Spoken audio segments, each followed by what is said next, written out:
And I really wanted to play on the Snoopy bounce house, just having had surgery. But I just remember strolling right past it, and that was like the greatest want in my heart was to play on that Snoopy bounce house. All these other kids were having fun, and I was just like, what? All the other kids are there. Why? I'm a kid. Why can't I do the thing? I want to do the kid thing. I want to do the kid thing. No, not allowed. It's a clubhouse. No girls allowed. It was at this point I learned how to properly mix a whiskey and Coke. How are you so late in life diagnosed with ADD, getting hung up on details that just aren't important at the time? Well, don't be using your science in here. So anyway, that's how I went so long. That's for my daughter, the important one. They're using up all the science on her, all that science magic with all the witches standing around the cauldron. They're doing that all for her. They're going to keep her going. They're going to keep her going. Like, if you wanted to commit a murder and transport some bodies, this is the vein. I imagine it involved a lot of the devil's dandruff, some friends going, I got this, bro. Let's go. Let's go. People are disgusting and sick. And thank you for listening. You're our kind of people. I'd like to properly introduce our podcast now that we've decided on a name, and I'm going to edit it later when the attorney calls me back and tells me whether or not we can actually say it. But we are officially going to be calling ourselves Sandra. Pessimism and Pop-Tarts. That's right. That's right. And if the attorney says we can't use Pop-Tarts due to trademarking or whatever, then we are going to name it Pessimism and Toaster Pastries, because there's nothing more pessimistic and depressing than off-brand Pop-Tarts. So it may actually be more fitting, but that's all right. Anyhow, so today this is episode 2, technically, right? In the order we're releasing. Okay, according to our show notes here. Because we've totally recorded them all in order. It's not like we've already recorded a bunch of these other ones already and are now going back in time. So if you notice the audio quality going up or down, that's a measure of my sloth. Not necessarily that we recorded these out of order, which we also totally did. And I've slowly started figuring out what I was doing wrong to start with. Besides this fact that my voice is terrible and no amount of editing can fix that. You kidding me? Those buttery vocals? Oh, yeah, that's right. That's right. Just getting over having RSV here. Like, I tried recording an episode on my other podcast, and I'm like, hi, and welcome to a random history podcast. It was lovely. Sadly, that was better than the content because, I do not make a good history professor, I guess. Anyway, so today we're going to talk about how disease causes disease. It's not a crack house. It's a crack home. That's right. We should get a welcome mat that says that. It says come back with a warrant. Yeah, I think that's probably fair. If you don't have a warrant, don't bother to knock. Yeah, I think that's legit. So you guys kind of got a hang of things in our Grand Haven episode. But that was kind of, after the fact, kind of picking up the story in the middle, and that's not nearly as fun. And the next episode, number 3, which is We Are Family, which not that we've already totally recorded this and we're doing this out of order, which is a 4-part episode. Holy balls, did we talk forever. And not enough, apparently. No, we didn't even get through half the people. We barely got through the main characters. We just got so hung up on who was doing what, and we'd get distracted with our own stories. Like, oh, I got to say this real quick, and then it's just like, we'll just come back to this person. So are you telling me attention deficit disorder is not helpful when recording a podcast? It's not. No. It's really not. No, not right now because we're doing a serial podcast. Maybe later on when we were a little bit more just bullshitting freely and topical. But yeah, right now it's kind of a problem. I feel fine with it. So anyhow, with our wonderful episode here, we're going to start by setting the scene. And this is going to be before the Troubles started. Not to be confused with the Irish Troubles, of course. That was terrible and yada, yada, yada. But ours are still troubling nonetheless. So I have to tell you that we had a perfect Leave It to Beaver home prior to Sandra being born. Everything was perfect. She wrecked everything in 89. People start getting crazy. The Berlin Wall comes down. Sandra wrecks our family. It all kind of goes hand in hand. Yeah, Mom stayed at home. She didn't work. Kind of. Once in a while she went to work at this place called The Galleon where she was a waitress.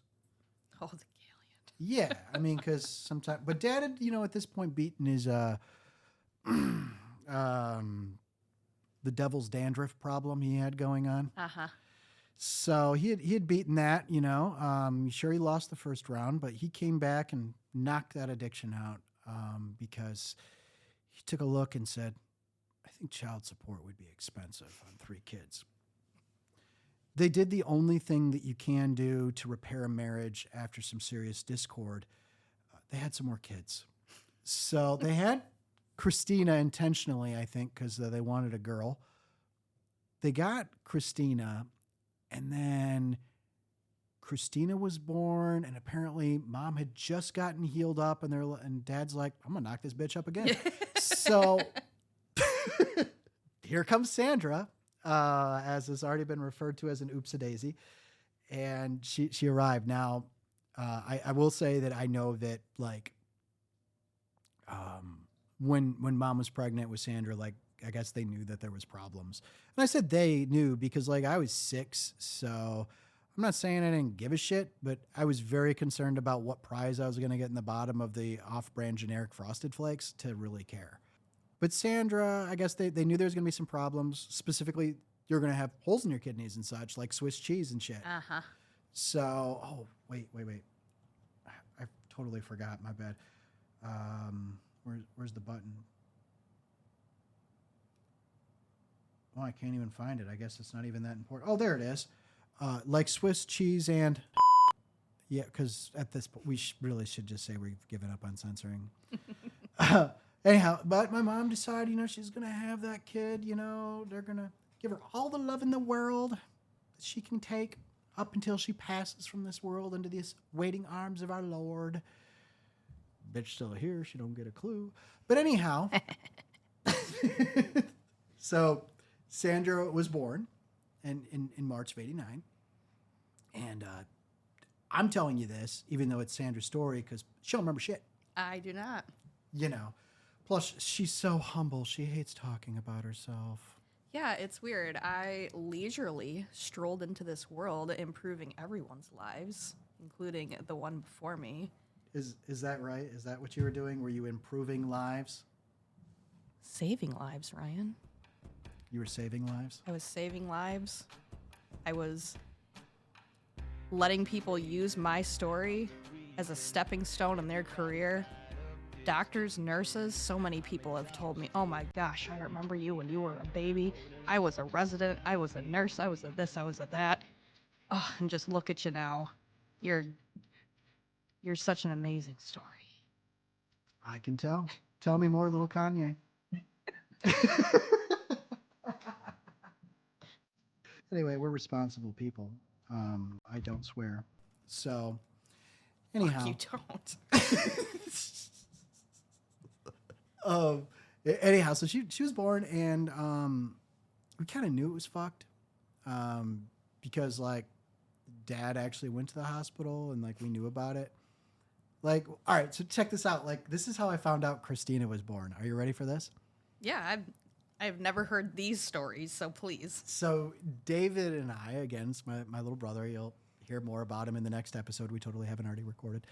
And he was sleeping on the bottom bunk, I think, at this point. Yeah, the bottom bunk, because I had to sleep on the top bunk, even though I wanted the bottom bunk, but I didn't want the bottom bunk because it was more comfortable. I know this is unrelated. But anyway, because he is an idiot and rolls around in his sleep, trying to get more comfy and burrow into the blankets or something, and he would just fall off the bunk bed onto the floor.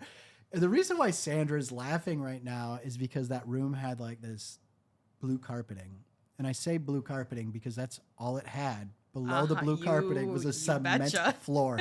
And that blue carpeting, was it plush? Was it like a shag carpet? Did you guys have to rake it? No, it barely existed. That's Dad's old band room where they used to smoke weed and jam out on guitar. No pad under that carpet. Oh, none. Because when I moved down to that room, I replaced that carpet with new carpeting. And when I rolled it up, I said, where's the rest of it? There never was. It was... Yeah, they might as well have rolled a straw mat across the floor. That may have been more comfy. Roughed it up a little bit and said, good enough. Yeah, it was it's some great stuff, I have to tell you. And it was hilarious because like I would just like lay there awake. I'm like, he's gonna do it. He's gonna do it. He's gonna do it. And then all of a sudden you'd see this flash smack. And then I'm like, did you fall down, buddy? You should climb back up there. So anyway, eventually they got sick of that crap and made a switch. Anyway, I was saying, so I knew Christina was born because I get woke up in the morning to go to get ready for school by Dad. Oh. My first thought was Mom had died. Because why else would Dad get us up from school? That is a safe assumption, though. Oh my God. So yeah, like, and he's like, oh, your mom, she had the baby last night. And I'm like, is that what's been going on? Okay, whatever. And so that's how I found out that like Christina was born. But we didn't get that treatment like when you were born. Like it was all dramatic and like they were waiting for you to die. Mm-hmm. It was like they were just watching you circle the drain. Uh-huh. They're like, I mean, at this point, the over-under I think was 12 hours and how long you were going to live. Because we're going to bring this baby to this world. And they did.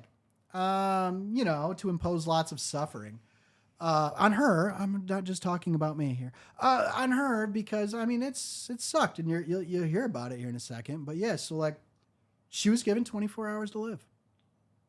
Yeah, I barely made it through to term first of all. Correct. And they're like, Jesus Christ, now we're here. Well, I guess this is mom talk. I guess I'm gonna give birth to this baby, and so. I don't know how much of this story I should tell because there will be a separate episode about it. But in this context, they went to their pastor about this because the doctor had told her fairly like midway, he's just like, you should probably like abort this pregnancy. This is a dumpster fire if I've ever seen it. This is not a viable pregnancy. This child, like, she fucked up. Yep. 6 ways from Sunday. And mom's just like, no, this baby, to this day, these are her words, and she's just like, no, this baby's fighting inside of me. I'm gonna keep her. She's fighting. And they hadn't met their deductible, I think is what it was. Sorry. So yeah, she's just like, oh no, she's still fighting. She wants to live. Blah blah blah. I don't. Anyway. Secrets told. Oh my God. I will say ahead of time, I have never been to a therapist. So if things sneak out that make you go, oh, I apologize. And I have been seeing a therapist since 2009. Okay. And this still comes out. So you know what the difference between when she says it and I say the same sort of things is? I'll tell you what it's not. We both smile when we say it because it's hilarious. We think it's funny, and you'll learn probably a little bit more why we have a fucked up sense of humor. Because suffering is humor, man. That's where the comedy's born, right?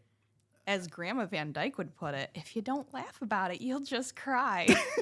Yeah, exactly. Yeah, it's also the same way he says, if it wasn't for bad luck, Van Dykes wouldn't have any luck at all. So this is on point. So you're not wrong. Then again, that's the same lady who, when Josh was born, my son, she was like, oh, it's a cute baby. And I'm like, yeah. And she's like, just remember what they say, cute in the crib, homely at the table. What? So, God, I love that woman. I can't wait to see her tomorrow. Oh, gosh. She gets 24 hours to live, if that, right? And she made it 24 hours. So she cleaned out the bookies, right? Uh-huh. I mean, she took the over, she got it. So this nurse at the hospital looks at mom and dad and says, if you want your child to live at all, have any chance, you need to get her out of here. We have no idea what we're doing. So anyway, life flight. I want her name. I mean, That's an honest nurse right there, right? Because, I mean, by the way, like, the doctors the whole time, like, mom was pregnant, they're like, fuck it, I don't know. Did you eat an orange? We hear oranges are held out. I don't know. Yeah, you know, I mean, like, so nobody had ever lived with this specific disease in our state, like, successfully, right? And, all right. So anyway, she goes and takes a life flight and goes to the U of M, that's University of Michigan, to the Children's Mott Hospital. And they did everything they could to keep her going. It reminds me a lot of my second car I owned. I had this 91 Grand Prix SE, and I remember that car so well. You might be thinking, is it because it's a sports car? Was it your first bra because the car came with a bra? Is that why you remember it? No. Is it because it was that beautiful shade of black that even any fine mist of salt from the roads or sand or anything just shows through and makes it look terrible? No, it's not it. It's because that fucking bitch required R&R all the time. It was always broke, always requiring stuff. You just kept throwing new parts at it, hoping it would just keep going down the road without a wheel falling off. And that's kind of how Sandra's care was. It was all triage the entire time. I mean, seriously, it was like no BS. Like, I was in the room and the doctors were like trying to calm mom down. She's like, you need to do this, you need to do that. And they're like, listen, we're just trying to get her through today. Okay. Yes. We know her blood levels are insane. We know if we don't solve this because of the liver enzyme, she's going to be in liver failure, but she's going to die today long before liver failure. Okay. Like, we're trying to keep her taking air in and back out and oxygenating her lungs so we can say that she's still alive, medically speaking. Okay. So let's focus. So that's kind of what they did. What she needs is a transplant. Now, you're like, today, like, yeah, of course, kidney transplant, duh. You know, it's like going to McDonald's and getting a freaking Big Mac, right? Oh, for sure. I mean, that's kind of how it feels today. Like, you can just go get a freaking kidney transplant. Well, then it wasn't quite so easy. They were still kind of new, and specifically pediatric kidney transplants were like not a thing. So, like, spoiler alert, she did get a transplant. But I have to tell you that again, so she got her first transplant. So it must have been 90, I think, 1990. She got a transplant from a cadaver. That means motherfucker died in a car accident and had a little heart on his driver's license. So they didn't have hearts on their driver's license back then. You had to actually have. Especially them because they were an 8-year-old child. Correct. And no, actually, I think the first one was an adult. Oh, are you okay? I think so. Because I remember trying, because the only reason I say that is because they were explaining it to me and I was trying to figure out how an adult-sized body part was going to get in this little fun-sized kid. And I'm like, how do you do that? They're like, oh, it's a very delicate procedure and blah, blah, blah. I'm like, no, I mean, like, physically, how do you do that? Like, I'm, 7. I was like 2 years ago, I was playing with like the big, cube. You got to put the triangle block through the triangle hole and the cylinder one through the cylinder hole. I said, how do you put that kidney in there? That's just an advanced game of that. How does this work? You get a Lincoln log that's big enough, and if you hammer it enough times, that's the only thing I can think of. I'm like, is this kidney going to be like sticking out through her ribs and stuff? I mean, what's going on here? Is it going to be like a 300-pound woman in a small pair of leggings? I mean, what is going on? So, sorry for the visual. But you know who I was talking about. You've been to Walmart. So that was the part that was confusing me. Like, everybody told me you were going to die. So it's not like that was going to be the shock, But that was weird. And how are you so late in life diagnosed with ADD, getting hung up on details that just aren't important at the time? Well, funny you mention that. I did get tested for ADD when I was in school. Oh. So, like, I had to fill out this little form, and I like crayons. Okay, that's not true. I was like 13. And then, like, the teachers filled it out, and then they had the school counselor person, she filled it out, and then they, like, sent home one for mom to fill out about my home life, and she threw it away, went into the school, and said, you will not label my child. He's not forgive me for using this word, but it's not mine. He's not the retarded one, okay? It is my other son that needs to be in the special needs classes. That one is smart. Sorry, David, if you heard that.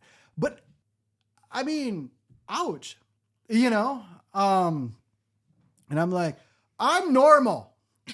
So, so anyway, that's how. Then they were like, you do realize that the higher the IQ, the more likely it is for ADD? And she's like, don't be using your science in here.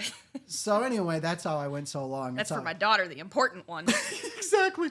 They're using up all the science on her, all that science magic with all the witches standing around the cauldron. They're doing that all for her. They're going to keep her going. They're going to keep her going. And I don't know that conversation happened like the last part I just did with the witches cauldron, but I'd like to think it did. Speaking of ADD, where were we? That's a very good question.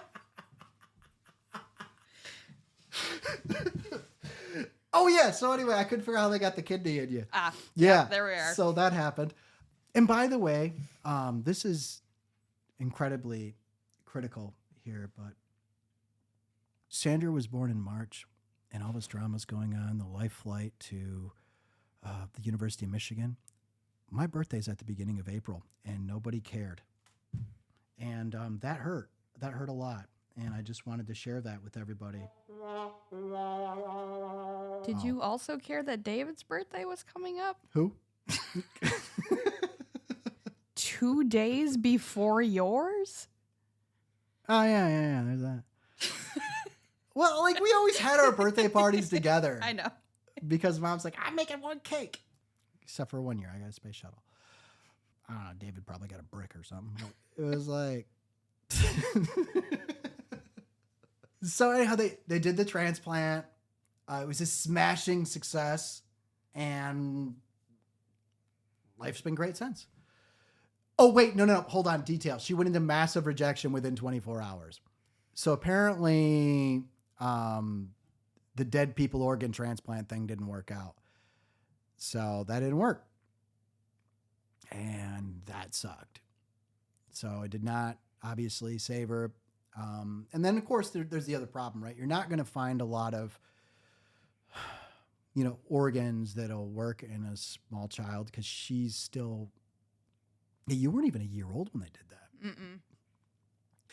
So... And also, I was born premature, so yeah. I was just smaller than everybody else all the time. Yeah, she's always been fun size, and she still is now. Though that's because of the anti-rejection medication. That's the story we tell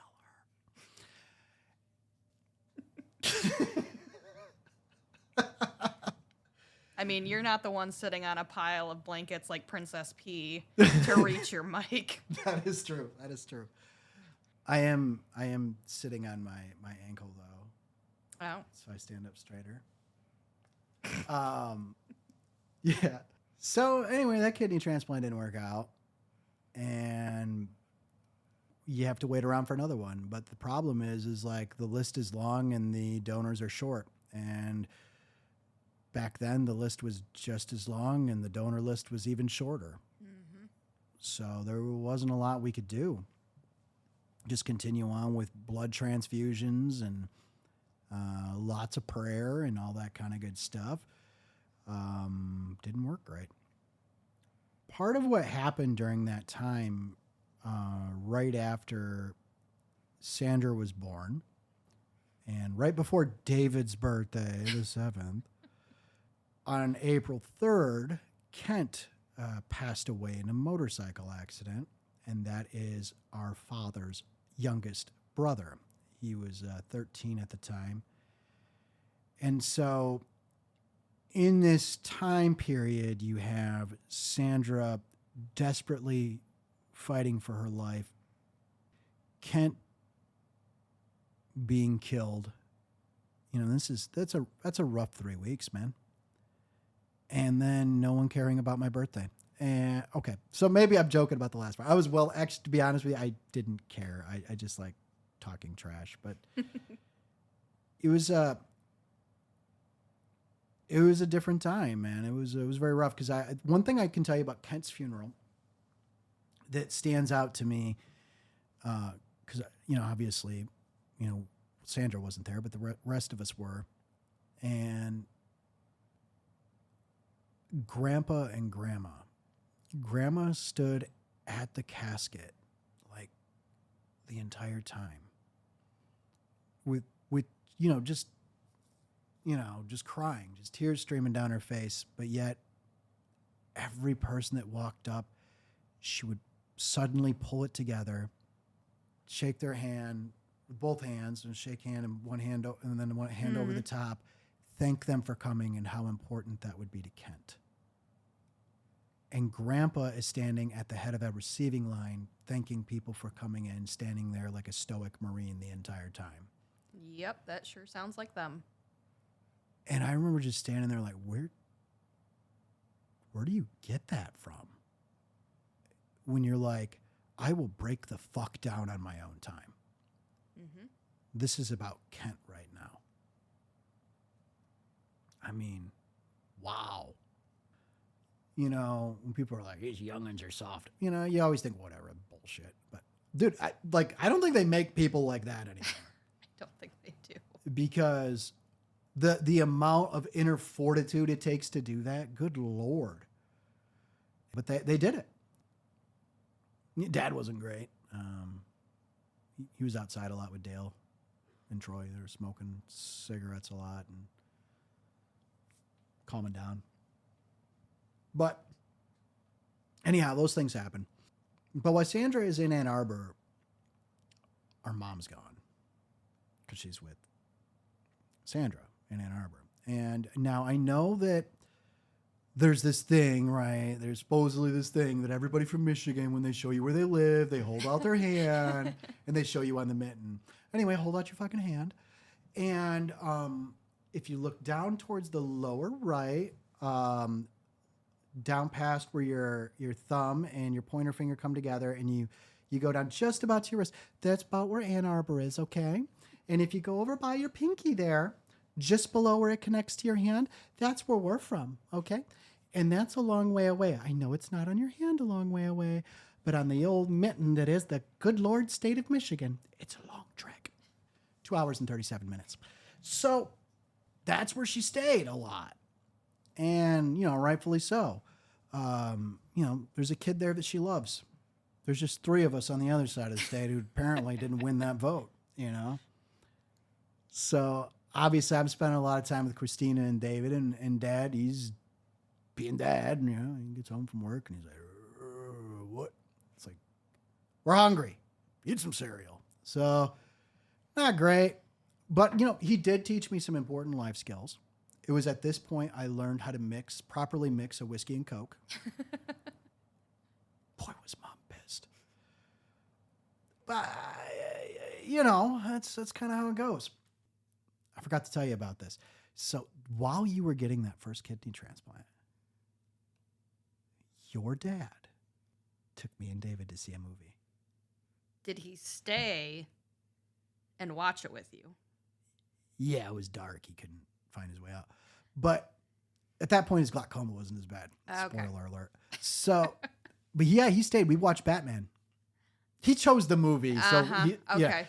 Okay. It's not like we were like, I guess we got free tickets to go see The Notebook. That's not how. No. He stayed the whole time. So it was pretty cool. Other than I don't want this kidney. It's not good enough for me. It wasn't. Yep. Trash. I don't need a used kidney. So that happened. But, one cool thing about it is we spent our summers and a lot of weekends in Ann Arbor. Our father is an auto mechanic. Our mother is now officially an unemployed waitress whose only profession seems to be annoying the shit out of the nursing and doctor staff. Of course, we couldn't afford a hotel, especially not to live in. So we stayed at the Ronald McDonald House. And hey, free plug to the Ronald McDonald House. Great place.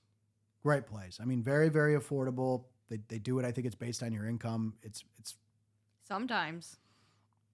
Well, for us, they had to. Otherwise, they'd be like, we're like, here's a week's worth of money. And they're like, you can stay 3 hours. They were very kind. I mean, it was something ludicrous because We were late paying it once. It seems like it was something stupid for a week. It was like $30 or something. And I mean, even in 1990 money, that's not a lot. Yeah. So that was great. We got to stay there, and holy shit, they had downstairs in the smoking room, because of course you could smoke inside at the place you go when you're resting from the hospital, because there's sick people. And like, if your kid's getting a little better, they'd let you take them home that night, or him or her home that night. So of course the Ronald McDonald House allowed smoking inside. Hello, 1990. Looking at you, bud. Anyway, in the smoking room was where the big screen TV was. Oh, yeah. I am going to tell you, you have not fucking seen Fred Flintstone until you've seen him on a 65-inch big screen TV. And I say that because you got to be looking directly at that motherfucker. You sure Because do. if you sat in a chair that was like on the side, you weren't seeing shit. So, but that thing was so amazing. I think they thought your brother was special. I think they thought like he was the special patient. No. Because like the guys that come in to smoke and want to watch the game, and they didn't want to tell the special kid they couldn't watch cartoons. Okay. So I was like, yeah, David, come on, we gotta go down here.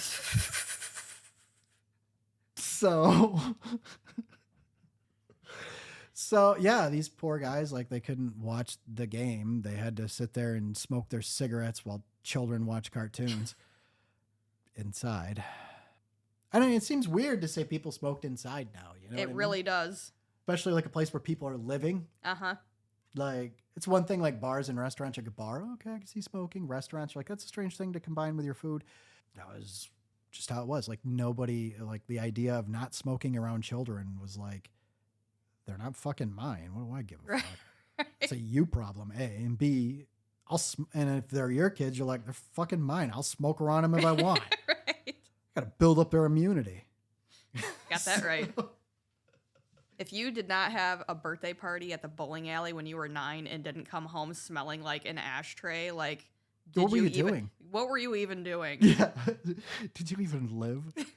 Oh my God. Did you even go bowling? Where'd your dad take you? My personal favorite was when the bowling alley was like, all right, we're going to make a non-smoking section. I'm like, Yeah. I'm sorry, what? These 3 tables right here is what you could smoke at. But I'm a table away. That's the non-smoking section. You'll be fine. No, there's an invisible line. There's an invisible line. And like restaurants did the same thing. They like split it between smoking and not. So like when you would go in and see the host or the hostess, they'd be like, smoking or non? And be like, well, I am smoking. Yeah.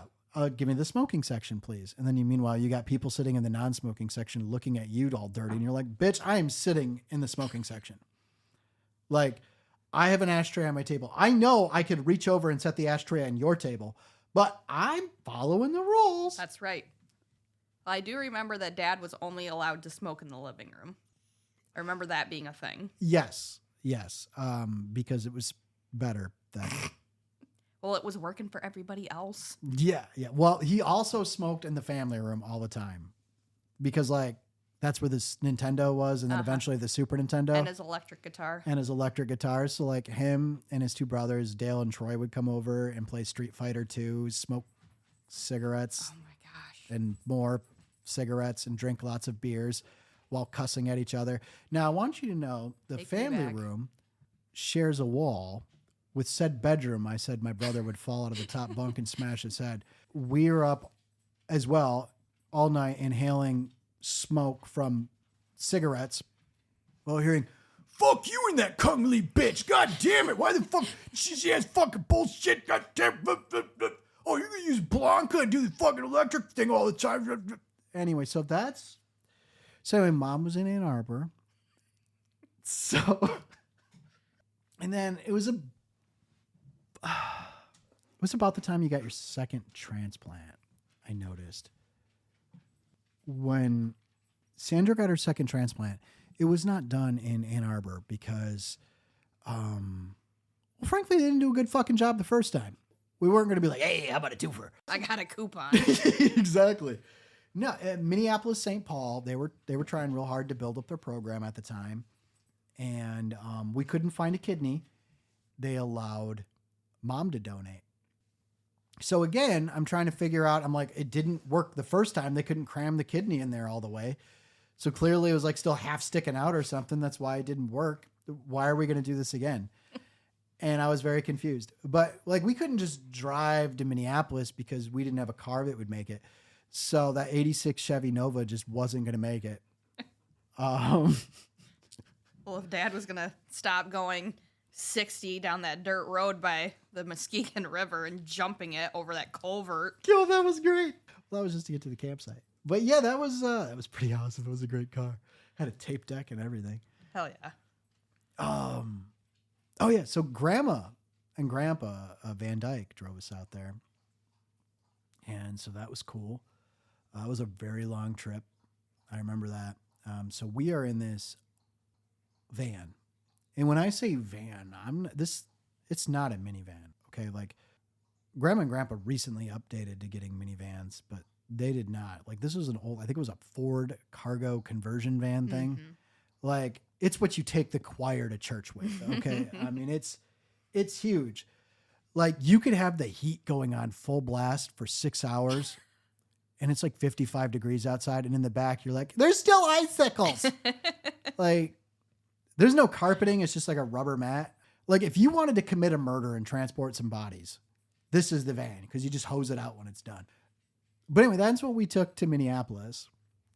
God, that was a long drive. I remember because it was like really, really late. And we got up, we turned off of one expressway onto another. And I don't remember who it was. I think it might have been Dad said, all right, I guess just one more road. And I'm like, woohoo. And then Grandma's like, it's a very long road.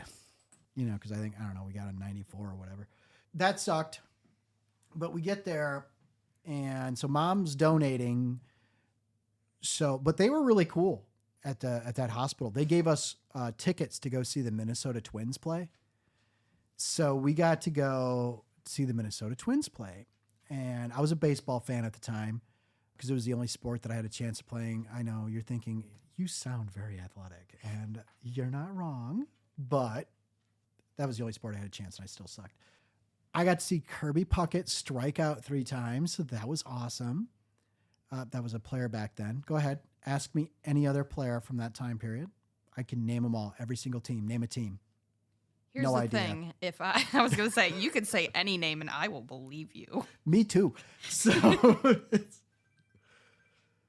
sorry, Sandra's mom is calling me. Oh. Anyhow, yeah, no idea. But I'll tell you, like, I was amazed because I didn't know this was a thing. Their stadium was a dome. Oh. It like had a little, like I had an inflatable roof.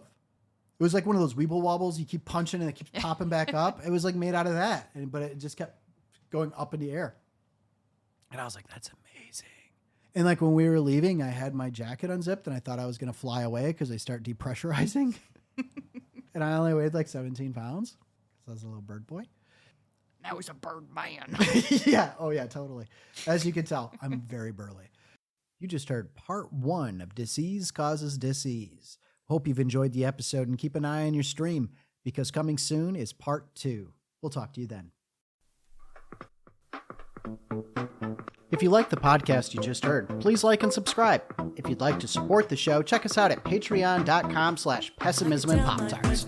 There are special benefits for members, such as ad-free listening, early access, and free and discounted merch for members.